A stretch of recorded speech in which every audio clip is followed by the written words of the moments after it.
But when I came to, looking straight up in the air, the first thing that I can remember seeing was all the tracers.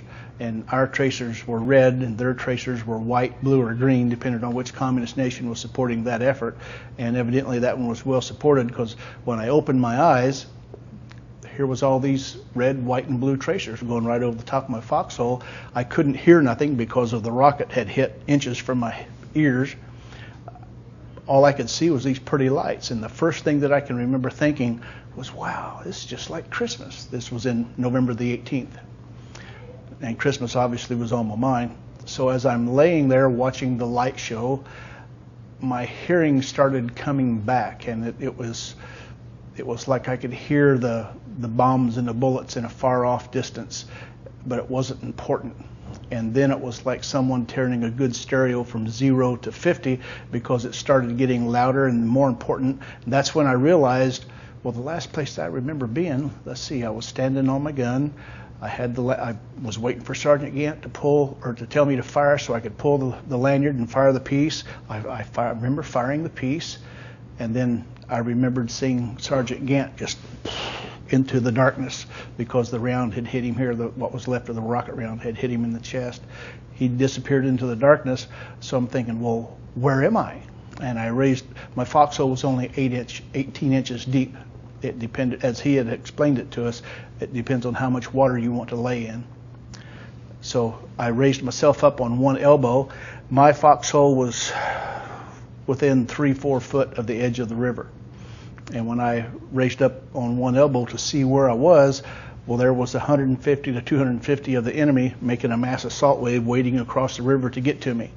The water, most of the way across the river, was about belt high, belly button deep water. And then just before it hit my riverbank, there must have been a trough, because they'd be running, most of them at port arms, like their sergeant had taught them to do.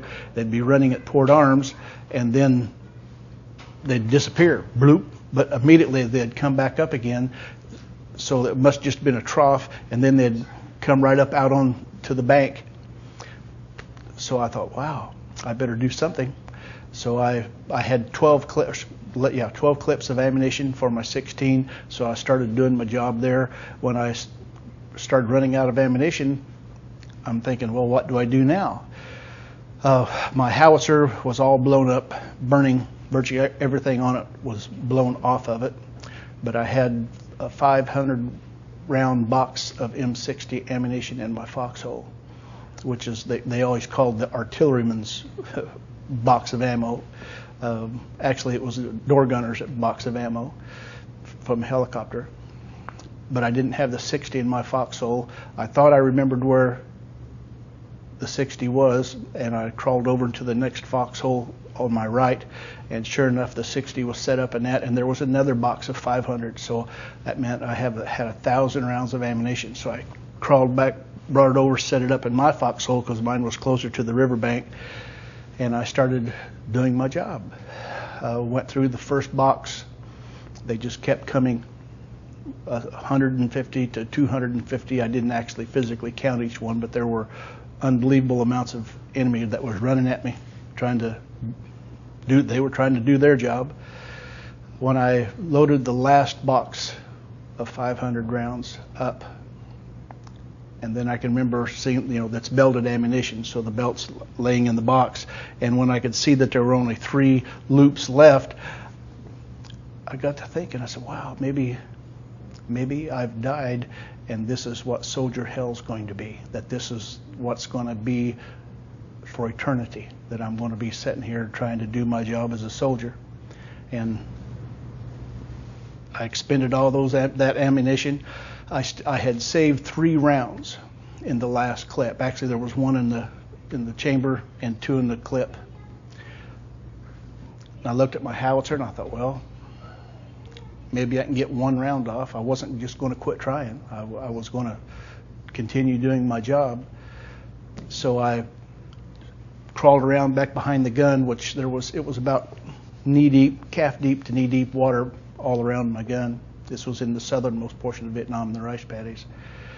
And all the rounds that we had squared away stood up, broke out of the canisters at the rounds come in. We had stood them up in the mud and the water, and done our jobs as artillerymen. But that's another lesson of life, because when I woke up in my foxhole and I looked around, there was absolutely nothing that was the way I had left it just half an hour ago. That everything was changed. Even the terrain was changed because of all the bombs and the bullets, and there was nothing the same. So it was like I woke up in a new world, which further fueled the fact that I thought that I had died and I was in soldier hell. Crawling around through the water, I would come across a round, and I'd pick it, set it up, and I was looking for a beehive round, which is a flechette round, shoots little darts. And I found canisters. When I found the beehive round, I turned it to muzzle action, which meant the second that it cleared the end of the muzzle, it would erupt and send 18,000 beehive darts downrange. Brought it back, loaded just the projectile into the howitzer, which actually I just laid it in the breech because I could not find a canister yet that had powder in it. There again, training, you always had the powder.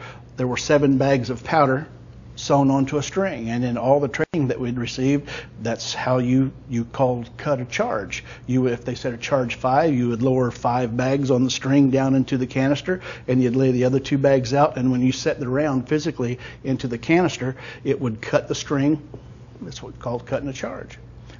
Let me ask, if I might, Sammy, because just with time. Yes, sir. What year did you end up then actually being awarded the medal?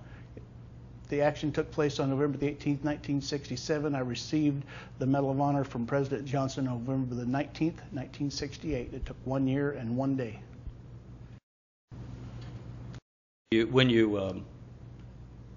How often do you reflect back on that action? Battle every night.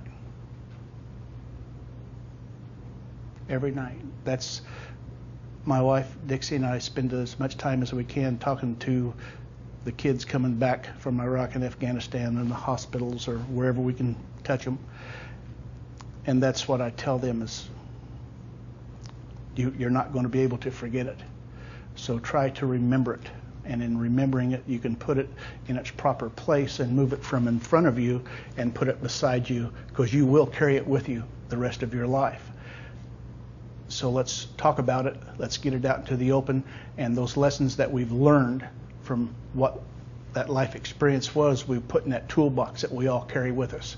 And with that toolbox, we can repair what's broken and build what's needed. And that's much more healthy than keeping it in front of you. Thank you. Yes, sir.